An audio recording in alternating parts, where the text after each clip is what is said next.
we're going to your calls in just a moment, but first, hey, we just can't wait because something's happened to Billy's head. You may Hello, not Billy. recognise him. Billy, you've got it on the wrong way round. Your brain's coming out. Oh, dearie me. I always said it was the brainiest guy in Scotland today, and I think this proves it. Right. Because you have to be brainy to go and talk to our guest this week, because she's Vanessa-Mae. She's something of a classical music Bet she phenomenon. fancied you.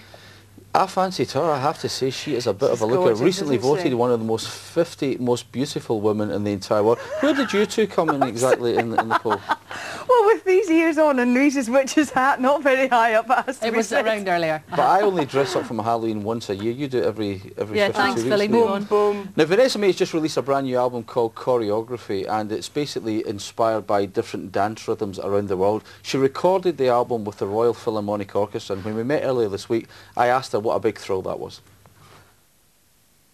Oh, it was wonderful, you know, to use such a great force and to combine it with, you know, with contemporary percussion and rhythms was just wonderful, because it's inspired by different dancers from all around the world, different styles, different ages, different cultures, and it was just wonderful to have the RPO. And I did a show last week, and they backed me as well on stage along with my rock band, so I felt very, very fortunate to have such wonderful musicians behind me.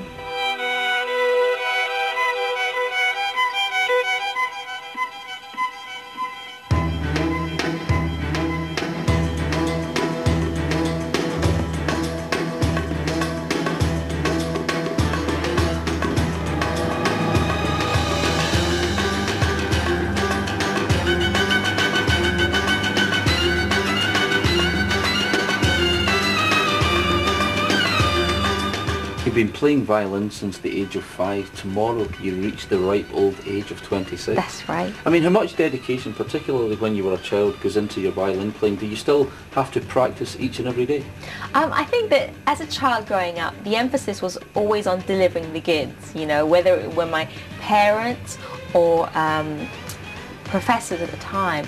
They always said to me, we don't care if it takes you half an hour or 30 hours, as long as by the time you get on stage or into the recording studio, it's as we expect, you know. I did put in the hours as a child growing up, starting the violin from the age of 5. I did put in the hours, but I think as you get older, you learn in different ways. I think it's not just about blindly practicing for 8 hours, it's about really applying yourself and using your brains almost to practice rather than just repeating by rote, because up to a certain extent, violin practice and violin playing is mechanical, but after that, when it gets more creative, there's a lot more than just practice that goes into it.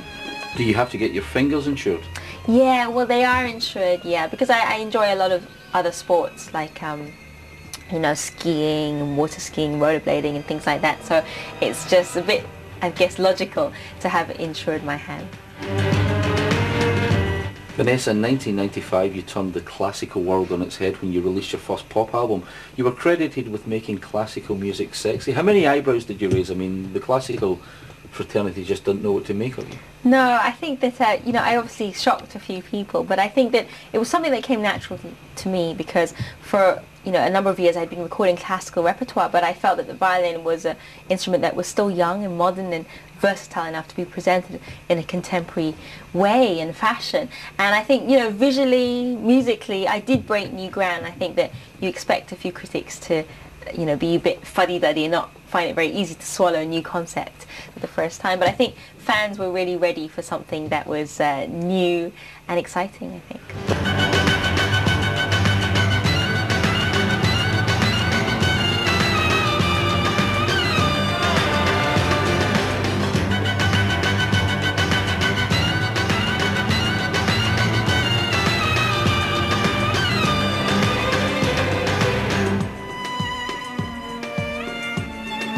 The last time we saw you in Scotland today was when you appeared on the battlements of Edinburgh Castle. We're going to see you back in Scotland, back playing on stage again. Definitely, I'd love to come for Hogmanay again, and I think it's just a wonderful place. You know, I'd love to come, not just professionally, but personally as well, to, you know, discover more of, you know, Scotland. I mean, my name is Nicholson, you know, I'm a Vanessa-Mae Vanacorn Nicholson, so I should go back and discover, you know, more about Scotland. But I will be planning a UK tour in February. I think that I should tour my home place, which is, you know, around the UK and Scotland, so I'm really looking forward to coming back. Great stuff. Incredibly talented and beautiful young Gorgeous lady.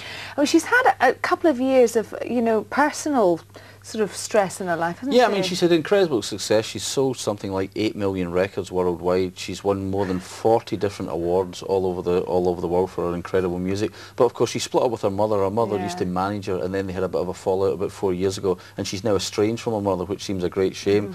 She also, you know, had unwelcome attention from sort of fans who were getting a bit too close. But having said that, you know, she manages to live a fairly normal life. I mean, she lives just round the corner in London from where we did that interview, and, you know, she goes out and walks the dog and goes to gigs and goes snowboarding and all the things that a girl of her age would be. It's incredible to believe that she's only 26 years of age. I mean, she's been playing the violin since she was 5 years of age. She actually released 3 classical albums before she turned the world upside down in a classical sense in 1995. So she's crammed a lot into her slender years. It's very talented amazing young lady, and someone who's a wee bit older, shall we say, than Vanessa-Mae, and who's been around for a long, long time. And Lionel a very Richie. good friend of the programme, Lionel Richie. He comes back with a massive UK tour. Now, he's not really had many hit records over the past few years, spectacular hit records, and you were a bit worried about how the gigs were going.